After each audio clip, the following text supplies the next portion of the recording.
Olá, no vídeo de hoje vamos refletir sobre a primeira pergunta que Deus faz na Bíblia. Uma pergunta que revela o seu coração amoroso e a sua incansável busca por nós. Após a desobediência de Adão e Eva, eles se escondem entre as árvores do jardim, estão cobertos de medo e vergonha. E aí é nesse momento que Deus faz uma pergunta que parece simples, mas carrega um peso enorme de amor e preocupação. Acompanhe a leitura, diz assim: E chamou o Senhor Deus ao homem e lhe perguntou: Onde estás? Esta não é apenas uma pergunta para a localização geográfica, é uma busca profunda pelo coração humano.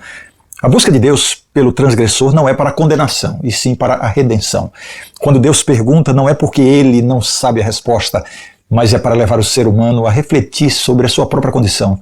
Deus pergunta: Adão, onde estás? Não porque ele não soubesse do paradeiro do casal, mas eles, Adão e Eva, é que tinham perdido a noção de onde estavam. Não se trata aqui de localização, trata-se de sua condição diante de Deus. Essa pergunta não é um grito de acusação, ela é um apelo de um pai buscando seus filhos perdidos.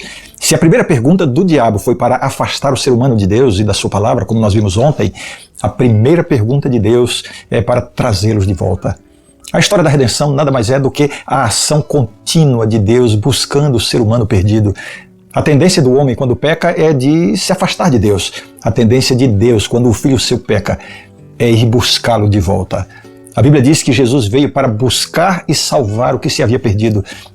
Essa dinâmica divina é uma revelação da natureza de Deus que não desiste, nunca desiste de buscar o pecador que está longe.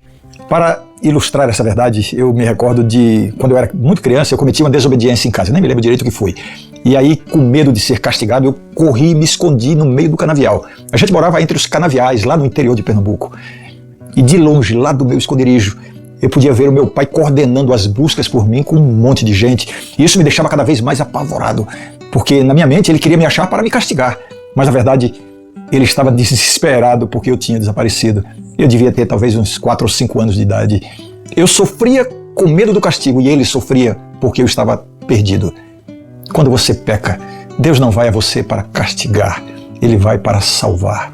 Quando você peca, a sua tendência é fugir de Deus, não é? Você para de orar porque acha que Deus não vai mais ouvir suas orações. Você para de ir à igreja porque se sente um hipócrita. Você para de ler a Bíblia porque se sente culpado demais. Deveria ser exatamente o contrário. Quando você cai, transgride a vontade de Deus, aí é que você tem que orar mais, apegar-se mais à palavra de Deus, ir mais à igreja. Pare de fugir e permita que Deus traga você de volta.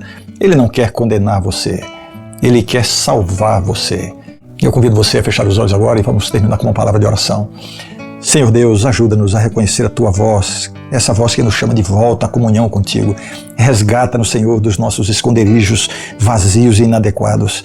É o que nós pedimos em nome de Jesus. Amém. Muito bem, agora você vai compartilhar esse vídeo com um montão de gente. Todo mundo que você puder fazer isso, tá bom? Participe desse projeto compartilhando o nosso conteúdo. Tchau.